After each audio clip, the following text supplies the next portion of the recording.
Dan apa saja struktur teks fantasi? Bisa mewakili struktur orang? Struktur. Ya, strukturnya. Coba itu. Strukturnya ada 4, ada orientasi, komplikasi, resolusi, dan ending. Iya. Kita mulai pelajaran. Apa masih semangat? Kalau boleh speaking. Ya, kita speaking ya. Kita konsentrasi belajarnya. Iya. Ikuti kata ibu. Yang pertama, ibu tanya mana semangatmu? Maka kalian jawab ini semangatku. Nah, setelah itu ada kita tepuk. 1, 2, 3. Mana semangatmu? Ini semangatku. Tepuk 1.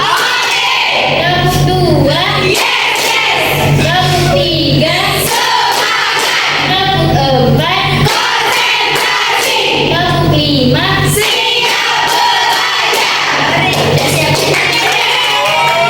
Ada apa saja unsur teks fantasi? Yang pertama, tema. Apa itu tema?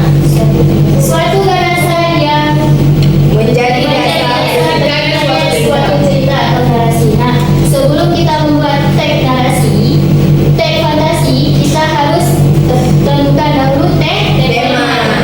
Temanya apa? Nah, di dalam teks fantasi itu mengandung ada kemustahilan, apa lagi? Khayalan, imajinasi, keajaiban, dan seterusnya. Selanjutnya ada tokoh, pelaku dalam cerita. Nah, antagonis dan protagonis itu biasanya dia menjadi pemeran utama. Yang kedua, protagonis itu dia adalah lawan dari protagonis. Antagonis itu lawan dari protagonis. Yang ketiga itu tritagonis adalah membantu. Nah, selanjutnya latar. Latar adalah keterangan mengenai tempat, waktu, dan suasana. Nah, dalam cerita fantasi itu ada disebutkan tempatnya di mana, waktunya kapan, dan Suasananya bagaimana? selanjutnya ada alur, rangkaian dari peristiwa-peristiwa yang terjadi. Nah, tahapannya yang pertama perkenalan, penampilan masalah, klimaks, anti klimaks, dan peluraian atau penyelesaian. Nah, di dalam alur itu ada 3. Ada alur maju, alur mundur, alur mundur. Nah, alur maju itu dimulai dari pengenalan, mundur. Ya, dari masa kini diulang ke masa lalu. Nah, satu lagi alur campuran. Ada maju mundur. Iya, tapi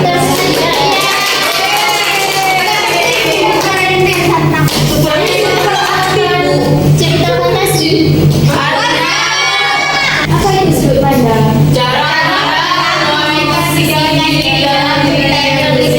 Bagaimana itu? Sudut pandang itu sebagai dia berperan sebagai penulis. Nah, di sudut pandang itu dia menceritakan posisinya. Apakah dia berada dalam cerita ataupun dia berada di luar cerita. Biasanya dia biasa pakai dia, aku di dalam cerita. Nah, selanjutnya amanat. Amanat itu adalah pesan kehidupan atau motivasi yang disampaikan pengarang kepada pembaca. Nah, setelah membaca cerita tersebut, kita dapat mengambil pesan moral ataupun amanat dari cerita tersebut yang bisa diaplikasikan dalam kehidupan sehari-hari. Ini ada cerita fantasi. Siapa yang bersedia baca?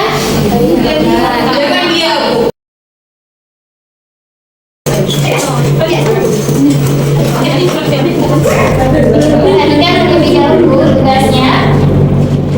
Tadi kan sudah membaca cerita fantasi di satu minggu yang lalu. Sekarang di sini ada soalnya. Yang pertama, sebutkan dan jelaskan alur cerita dalam pesan teks fantasi. Yang kedua, sebutkan tokoh-tokoh dalam cerita fantasi tersebut. Kemudian, apa amanat atau pesan moral yang dapat diambil dari cerita fantasi tersebut. Nah, dikerjakannya di sini.